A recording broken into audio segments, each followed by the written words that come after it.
Assalamualaikum warahmatullahi wabarakatuh. Apa hakikatnya cinta, macam-macamnya dan yang berhak dicintai? Berbicara cinta artinya berbicara sesuatu yang tidak akan pernah habis untuk dibahas, bahkan sejak Nabi Adam alaihissalam sampai kelak pada hari kiamat datang. Pembahasan tentang cinta tidak akan selesai.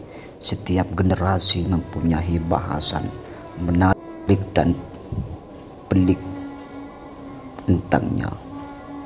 Islam sebagai agama, Islam mengatur tentang cara bercinta dan siapa yang layak dicinta. Bahkan tidak jarang kita temukan jargon Islam sebagai agama cinta. Juga banyak manusia menemukan jati diri dan bangkit, bahkan menemukan bakat yang selamanya terpendam dalam dirinya karena cinta. Meskipun tidak sedikit pula dengan cinta orang justru kehilangan akal sehat dan melakukan berbagai kejahatan yang sangat tidak manusiawi atas nama cinta. Hujjatul Islam Abu Hamid Muhammad bin Muhammad Al-Ghazali dalam kitab Ihya Ulumuddin menjelaskan satu bab khusus tentang cinta, mahabbah, mulai dari dalil cinta, hakikat, sebab dan siapa yang berhak mendapatkan cinta.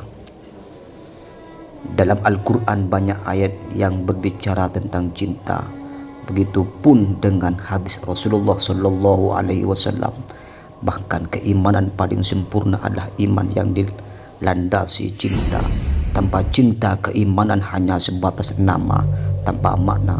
Allah berfirman, "Walladzina amanu asyuddu hubban lillah."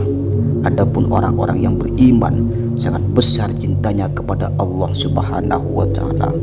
Rasulullah sallallahu alaihi wasallam juga tidak kalah menarik ketika membahas cinta. "Ya Rasulullah, mal iman?" Qala ayyakuna Allah wa rasuluhu ahabba ilaika mimma siwahuma. Wahai Rasulullah, apakah yang dimaksud iman? Rasulullah sallallahu alaihi wasallam menjawab, yaitu apabila Allah dan Rasulnya lebih kamu cintai daripada selain keduanya. Dengan cinta, orang akan menjadi istimewa di sisi pencipta Tuhan. Cinta tidak lebih sekedar seorang hamba yang tidak mempunyai nilai lebih di sisi Tuhan. Imam Al-Ghazali menulis kalam hikmah yang disampaikan Syekh As-Suri, tokoh sufi pertama di kota Baghdad. Tud'a al-umamu yawmal qiyamah bi anbiya'iha alaihimussalam fayaqulu ya ummata Musa wa ya ummata Isa wa ya ummata Muhammad sallallahu alaihi wasallam ghairil muhibbin lillah fa innahum yunaduna ya awliya Allahi halumu ila Allah subhanahu wa ta'ala fatakadu qulubuhum tankhali'u farhan. Kelak di hari kiamat semua umat akan dipanggil menghadap Allah sesuai dengan nama nabinya. Maka dikatakan, wahai umat Musa, wahai umat Isa, wahai umat Rasulullah sallallahu alaihi wasallam, kecuali para pencinta Allah, maka mereka akan dipanggil wahai kekasih Allah, kemarilah menghadap Allah subhanahu wa ta'ala. Maka ketika hati mereka hampir bercerai-berai karena berbagai sebab panggilan itu, Abu Muhammad Imam Ghazali dalam kitab Ihya-nya menyimak penjelasan di atas cinta menjadi salah satu hal yang penting dalam Islam. Dengannya orang akan mempunyai nilai keimanan yang lebih di sisi Tuhan, seolah cinta menjadi kewajiban secara tersirat yang hanya dirasakan oleh orang-orang yang sudah mempunyai keimanan secara mantap. Bagaimana tidak dengan cinta, nilai ibadah dan ketaatan seorang akan semakin sempurna, sedangkan ketaatan merupakan salah satu cabang dari cinta itu sendiri. Tentu untuk bisa melakukan ketaatan secara sempurna harus melalui cinta terlebih dahulu. Lantas apakah yang dimaksud cinta?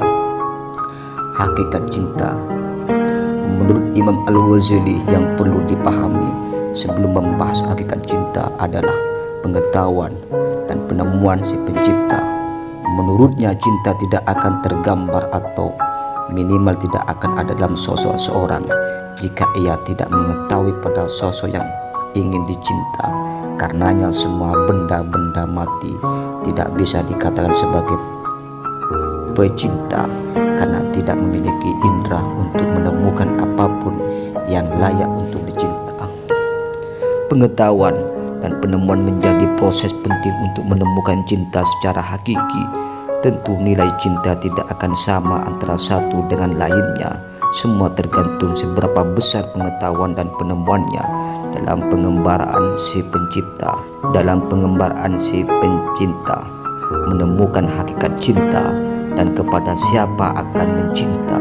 Rumusnya menurut Imam Al-Ghazali, setiap hal yang ketika menemukan merasa nyaman dan tenang maka ia akan dicinta. Pun setiap sesuatu ketika menemukan merasa tersakiti dan bingung maka ia akan dibenci. Dan setiap sesuatu yang sama sekali tidak berdampak bahagia dan luka tidak bisa dianggap sebagai sesuatu yang dicinta maupun dibenci. Karenanya definisi yang ditawarkan Al-Imam Al-Ghazali, al-hubbu ibaratun an maili taba'i ila syai'il muladzi. Cinta adalah ungkapan dari ketertarikan watak terhadap sesuatu yang dianggap lezat. Itulah definisi cinta. Juga penting dipahami jika kadar cinta sesuai dengan pengetahuan dan penemuan si pencinta atau akan menjadikan nilai cinta menjadi berbeda. Misalnya mata akan senang dengan melihat sesuatu yang indah, telinga akan senang ketika mendengar lagu-lagu baik dan irama yang tersusun rapi, hidung akan senang ketika mencium bau-bau harum, indera perasa akan senang ketika memakan setiap makan yang enak dan lezat. Begitulah rumus cinta yang disampaikan Al-Imam Al-Ghazali, seolah ia hendak mengatakan cinta itu universal, tidak selalu tentang materi, akan tetapi nilai cinta sesuai dengan posisi masing-masing. Imam Al-Ghazali memposisikan cinta sebagai sesuatu yang tidak heran jika para pencipta membahaskannya sebagai sesuatu yang datang tanpa diundang. Al-Imam Al-Ghazali mengatakan, inna hubbal qalbil lil muhsini idrarun la yustata'u daf'uhu wa huwa hublatun wa fitratun la sabila ila taghyiriha. Sungguh kecintaan hati orang yang berbuat baik merupakan sesuatu yang bersifat pasti, tidak bisa ditolak. Itu merupakan watak dan naluri yang tidak bisa diubah. Imam Ghazali membagi cinta menjadi 5. Pertama, cinta kepada diri, kesempurnaan dan keberadaannya. Kedua, cinta kepada setiap orang yang berbuat baik kepadanya. Ketiga, cinta kepada orang-orang yang selalu berbuat baik kepada orang lain meski kebaikan itu tidak berbuat untuknya. Keempat, cinta pada setiap sesuatu secara materi seperti kecantikan, ketampanan, ketika baik, ucapan lemah, lembut dan lain-lain sebagainya. Kelima, kecintaan yang disebabkan satu frekuensi yang terjalin dalam diri masing-masing orang yang saling mencinta. 5. Pembagian kategori di atas berdasarkan sebab-sebab cinta yang kerap kali terjadi pada manusia. Tentu jika 5 sebab tersebut dimiliki oleh seorang, maka secara pasti akan menjadi orang yang sangat dicinta.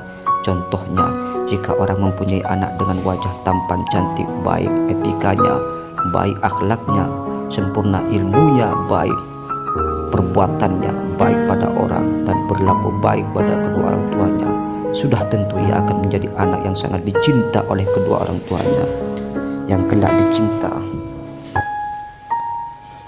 sebagai disebutkan pada ayat dan hadis di awal tulisan. Cinta merupakan hal yang penting dalam Islam. Dengan cinta orang akan lebih semangat dan ikhlas untuk melakukan setiap sesuatu yang disenangi oleh yang dicinta.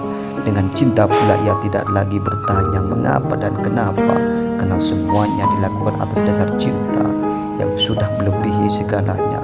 Karenanya seharusnya cinta diberikan pada pihak yang memang berhak mendapatkan cinta dan layak untuk dicinta. Hanya ini yang bisa saya uraikan. Semoga bermanfaat. Wassalamualaikum warahmatullahi wabarakatuh.